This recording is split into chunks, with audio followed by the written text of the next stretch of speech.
Hey everyone, welcome back to my channel. Today I'm sharing something that has been a game changer for my financial peace of my mind, my payday routine. You know that rush when you see your paycheck hit your account? It's thrilling, but without a solid plan, it can vanish in no time. Today I'll walk you through my step-by-step routine to make every dollar count. Whether you're saving for something big or just want some better control over your finances, this routine will help you get there. So let's dive in.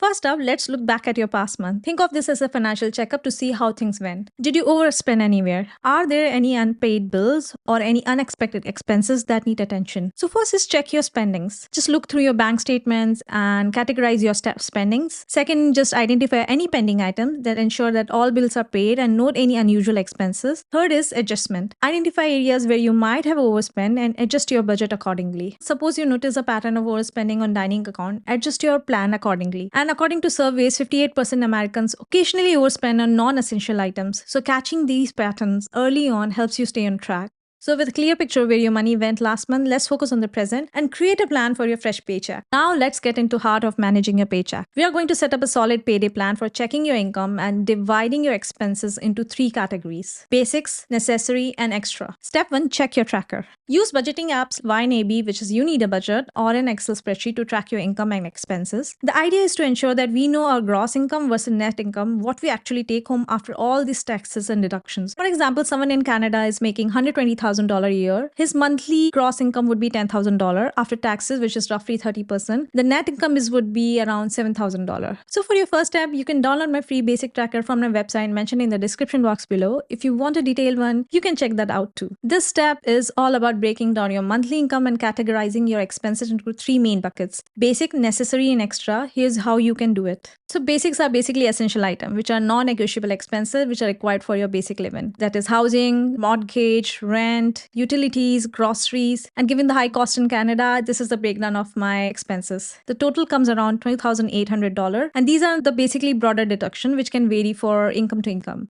Second is necessary item. This include important financial commitments and investments for your future, such as stocks, funds, investment, automated saving, high interest debt repayment, or maybe credit cards. So this is the breakdown of what I pay, and the total necessary expenses are $1,800 per month. So third is extra, which is discretionary expenses that enhances your lifestyle but are unessential, such as dining out, entertainment, any subscriptions or shopping. I generally spend around $500 per month. Third is calculate your monthly expenses. So add up each amounts. After all expenses categorization, your next step is to calculate total monthly expenses. Add up the amount from each category to determine total monthly expenses. Mine is 2,800 plus 1,800 plus 500, which is 5,100 per month. So now moving on to next step is determining the remaining balance. So subtract your total expenses from your net monthly income to find out what's left for savings and your future planning. If someone is earning $7,000 per month, with considering my expenses, they are spending $5,100, the remaining balance can be allocated towards building any emergency funds, additional savings, or future investments. The adjustment can be made on the personal reference and financial goals. So under payday plan, overall next step is automate your savings and investments. Automation is a lifesaver when it comes to managing finances. So set up your automatic transfers to your savings and investments account. This way you can ensure they are consistently saving and investing without having to think about it. For example, if you want to save $1,400 a month, set up an automatic transfer on a payday so that money goes directly into your savings or investment account. I generally transfer my $500 per month to my TFSA and $500 in my retirement account. Now that we have got our present sorted, let's think about our future. This is where we really set ourselves for the long-term successes. So how do we prepare for the future? By emergency funds. I've talked a lot about it in my last video that building an emergency fund is crucial, and financial experts recommend to having 3 to 6 months of living expenses saved up. So if your expenses are $4,000 per month, aim to save between $12,000 to $24,000. It might seem daunting, but start small and be consistent. Start by saving $200 a month. Over a year, that would be $2,400, and it adds up faster than you think. Next is insurance. Sure, your insurance policies are up to date. This include health, auto, home, and life insurances. And these policies protect you from unexpected financial burdens. Having adequate health insurance can save you thousands in medical bills, and having an auto insurance can help you in major car repairs. So review your policy annually to ensure that you have right coverage and that you're not overpaying. Sometimes bundling policy also can save you money. Third is retirement planning. Don't forget about the retirement, even if it seems far away right now. The earlier you start, the better. Take advantage of employer-matched retirement accounts like 401k or contribute in your IRA. Aim to invest 15% of your income every month in your retirement account. For example, if you're making $7,000 a month, then it's $1,050 towards your retirement. Use a retirement calculator, see how you're saving savings will grow over time. Let's talk about the fourth part, future self. Also try setting aside some money for your future self, what you envision and what you need to learn in order to achieve that. I spend $150 per month on a learning and on a side hustle that generates me extra cash. Investing in yourself is crucial for personal and financial growth.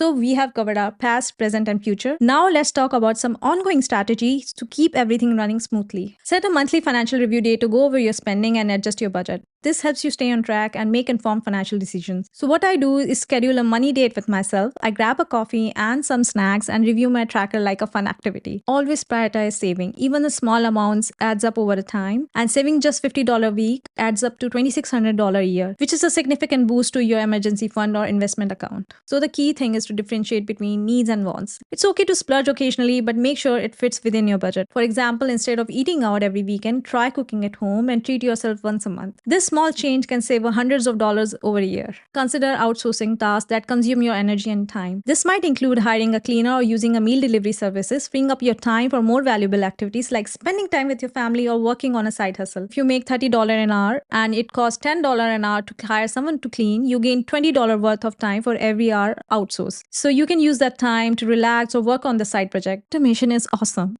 So automate as many as financial transactions as possible. This includes your recurring expenses such as bill payments, saving transfers, and investment contribution. Automation ensures consistency and reduce the risk of missed payments and the forgotten savings. So there you have it, my comprehensive payday routine. By reviewing the past, planning for the present, and preparing for the future, you'll gain control over your finances and reduce any money-related stress. Remember, the goal is not just to manage your money, but to make it work for you. So if you found this video helpful, don't forget to give it a thumbs up and subscribe for more tips on managing your finances and living a balanced life. And share your payday routines in the comment box below. I love to hear what works for you. Until next time, stay financially savvy and keep hustling. See you in the next video.